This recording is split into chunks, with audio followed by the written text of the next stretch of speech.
So, some of the world's brightest minds just got together in Tokyo to chew on a massive question. What does our future look like in an age of super advanced tech?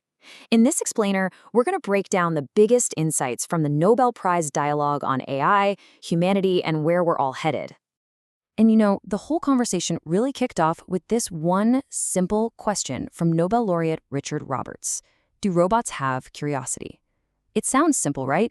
But it forces you to look past what AI can do and really think about what it is. This one question, it sets the stage for everything we're about to dive into. So to even start tackling that question about robots, the laureates realized, hey, we've got to define a baseline first. What is it that makes us human anyway? And where did they start? By looking way, way back into our own past. Nobel laureate Svante Pääbo basically took us on this incredible journey deep into our own history. Through his work with the DNA from ancient bones, he's shown that, yeah, we actually share some DNA with Neanderthals.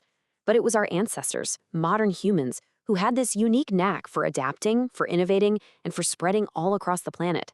This ability to change and build cultures, that's a huge part of our story. Okay, so what's the hardware that's running all this unique human software? Well, Richard Roberts boils it down to just one thing: our brain. And it's not just about being big. It's about the sheer complexity. This incredible organ is the source of everything. Our ability to build these giant, complex societies, to create art, and, to develop the very technology we're talking about right now. All right, so we've got our human baseline set. Now let's flip the script and hold up a mirror to ourselves, a mirror made of AI. How does our own creation stack up against our own intelligence? This is where the conversation got really, really interesting. Primatologist Juichi Yamagiwa brought up this fantastic point. See, he studies gorillas, and they communicate with all these incredibly subtle expressions and attitudes. So he asks, can a robot do that? Can it handle the gray areas of life? Can it have a conversation that isn't just about spitting out data, but is about feeling? About ambiguity? And what I love is the response from roboticist Hiroshi Ishiguro. He was totally honest about it. He said, right now, no. He admits that if you talk to a robot long enough, you'll figure out it's not human. But then he made this pretty bold prediction. Give it about 20 or 30 years, and that line between human and AI conversation, it might just vanish. So this is really where the rubber meets the road, isn't it? It's this fundamental difference. We humans were driven by curiosity. We ask why. We innovate, like deciding to plant crops instead of just picking whatever fruit we find. But AI, at least for now, is driven by objectives. It follows a program. It doesn't have that spark of genuine what-if curiosity. Not yet, anyway. And, this leads us to a really big challenge. The more powerful our technology gets, the more we have to wrestle with how it's used and who controls it. And this isn't just some tech problem for engineers to solve. It's a deeply, deeply human one. Richard Roberts did not pull any punches here. He laid out the questions that we absolutely have to answer. Who's in charge of these things? How do we make sure they're actually a tool for good? And this is a big one. How do we stop our own biases, our own misinformation from being hardwired right into these systems, creating what could be the most powerful propaganda machine ever?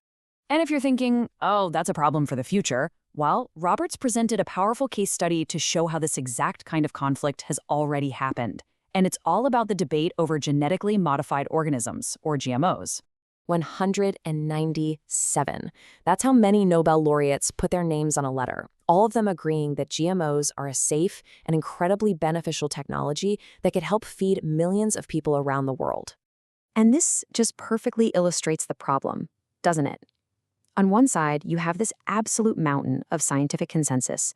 On the other side, you have these really well-funded public campaigns that used fear and propaganda to shape what people thought. It's just a harsh reminder. The facts don't always win.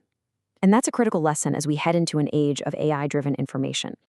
So with all these massive opportunities and, let's be honest, some pretty big challenges, what was the final message from the laureates?